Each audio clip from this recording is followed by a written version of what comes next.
Assalamualaikum warahmatullahi wabarakatuh. Bismillah, alhamdulillah, la haula wa la quwata illa billah, membantu anak-anakku yang saya cintai. Selamat berjumpa lagi dengan materi berikutnya, yaitu materi tentang zakat. Mari kita belajar bersama-sama, mudah-mudahan kita selalu dilindungi, dimudahkan dalam mencari ilmu Allah. Walaupun dalam keadaan kita terkena wabah seperti ini, kita tetap semangat untuk mencari ilmu. Baik, kita awali materi kali ini dengan berdoa dulu. Mudah-mudahan kita dilancarkan oleh Allah. Amin ya rabbal alamin. Al-Fatihah.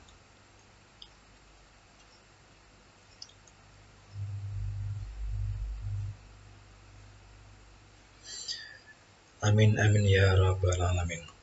Anak-anak, kita belajar tentang zakat ini adalah supaya kita mengetahui kapan, apa, dan berapa zakat itu dikeluarkan.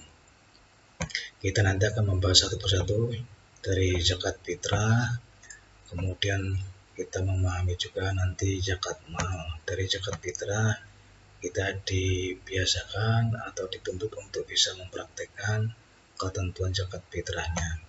Dan dari zakat mal nanti kita juga bisa mempraktekkan ketentuan zakat mal yang harus dikeluarkan. Kemudian dari keduanya itu kita ambil sikap mulia, yaitu mempraktikkan zakat fitrah zakat mal dalam kehidupan sehari-hari. Baik, sebelum kita lanjutkan, ini ada hadis dari riwayat Bukhari Muslim yang diriwayatkan oleh Ibnu Umar radhiyallahu anhu, berkata Rasulullah SAW mewajibkan zakat fitrah dengan satu sok kurma atau satu sok gandum bagi hamba dan yang merdeka, laki-laki baik perempuan, anak-anak dewasa, yaitu dari kaum muslimin. Beliau memerintahkan agar zakat tersebut ditunaikan sebelum manusia berangkat menuju sholat id. Muttafaqun alaih. Dari satu sok ini kita bandingkan, kalau di Indonesia kira-kira kalau ukuran beras kurang lebih 2,7 kg, dan kemudian di rata-rata atau di biasanya yang dikeluarkan adalah 2,5 kg, atau ya kalau diuangkan sesuai dengan harga beras di waktu itu. Kita lanjutkan. Apa itu zakat? Zakat berasal dari kata zakah dari bahasa Arab yang artinya tumbuh atau bertambah, berkah dan suci.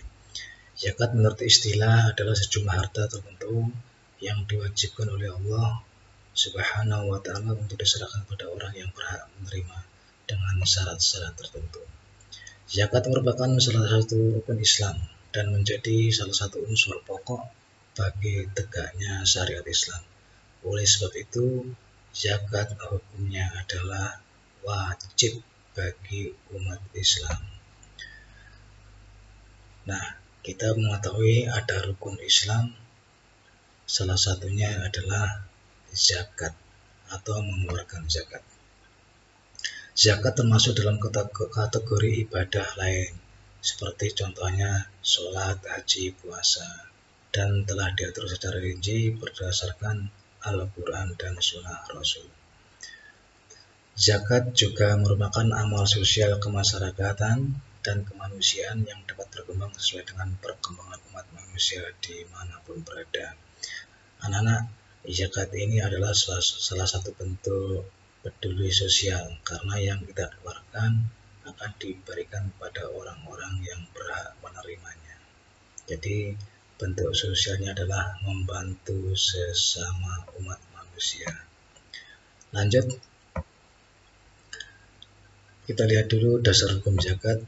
Banyak Al-Quran menjelaskan bahwa umat manusia, khususnya kaum muslimin dan muslimat, diperintahkan untuk mengeluarkan zakat. Salah satunya adalah Al-Quran surat Al-Baqarah ayat 23. A'udzubillahi minasyaitonirrajim.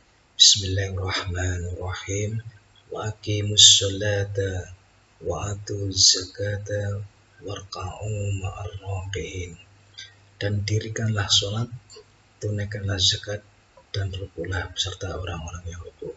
Kemudian Al-Baqarah ayat 277 ini juga memerintahkan kita disuruh menunaikan zakat. Kemudian selain Al-Quran ada juga lain Al-Quran atau ayat 60.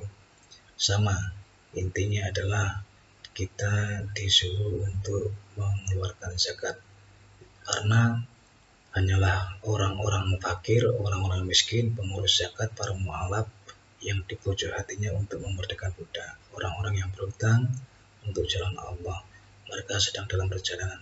Ini yang kalau Al-Baqarah itu tadi suatu perintah untuk mengeluarkan zakatnya, kalau At-Taubah ini adalah salah satu perintah untuk kepada siapa zakat itu diberikan. Nah, selain Al-Quran ada juga Al-Hadis, ini juga sama, yaitu perintah untuk melaksanakan atau mengeluarkan zakat. Ini yang dalam hadis riwayat Bukhari nomor 25 dan Muslim nomor 22. Rasulullah SAW bersabda, aku diperintahkan untuk memerangi manusia hingga mereka bersaksi bahwa tidak ada Allah selain Allah dan bahwa Muhammad adalah Rasulullah, menegakkan sholat, menunaikan zakat. Sama, ini keterangan hadis tentang zakat. Kita lihat sekarang hukum zakat. Allah mewajibkan zakat kepada setiap muslim, baik laki-laki atau perempuan, atas hartanya yang telah tercapai nisab. Nisab itu adalah ukuran sesuai dengan ukuran yang telah kita punyai. Kemudian nisab itu kadar atau ukuran atau jumlah minimal. Dalam bahasa Indonesia, nibat adalah jumlah harta benda minimum yang dikenakan zakat.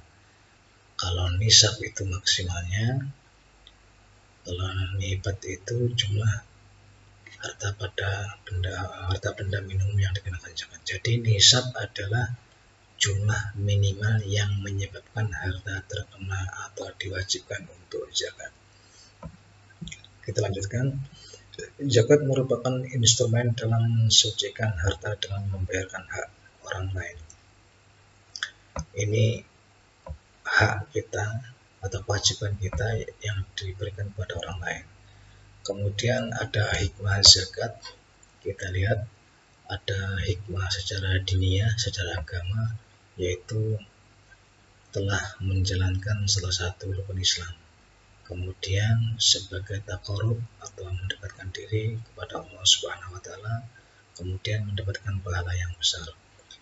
Zakat juga sebagai sarana penghapus dosa.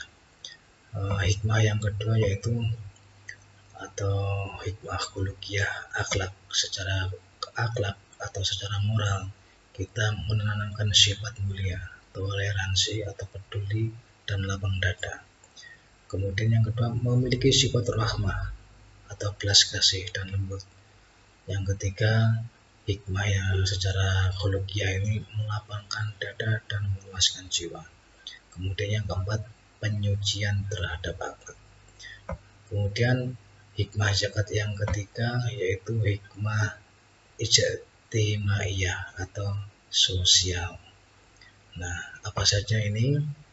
Salah satunya adalah membantu memenuhi hajat hidup para fakir miskin. Jadi salah satu bentuk sosial, kita menolong sesama umat manusia yang mereka orang-orang yang tergolong fakir dan miskin. Kemudian yang kedua, memberikan support kekuatan bagi kaum orang-orang miskin, biar mereka semangat bahwa mereka hidup selalu berdampingan dengan orang-orang yang mampu dan tidak terpojok atau tersisihkan. Yang ketiga, mengurangi kecemburuan sosial. Ada istilah yang kaya makin kaya, yang miskin makin miskin. Nah, itu kita coba mengurangi hal-hal seperti itu, bahwa orang kaya pasti punya kepedulian terhadap orang yang miskin. Yang keempat adalah memacu pertumbuhan ekonomi. Dalam ajaran Islam, kita orang kaya atau orang yang mampu itu diusahakan selalu membantu memperjuangkan orang-orang yang lemah atau tidak mampu. Kemudian yang terakhir, dari hikmah ijtimaiyah ini memperluas peredaran harta benda. Jadi uang atau harta kita biar ada perluasan atau peredaran sehingga tidak terkumpul atau mengumpul kepada orang-orang yang kaya saja. Sekian anak-anak, terima kasih. Saya akhiri, wassalamualaikum warahmatullahi wabarakatuh.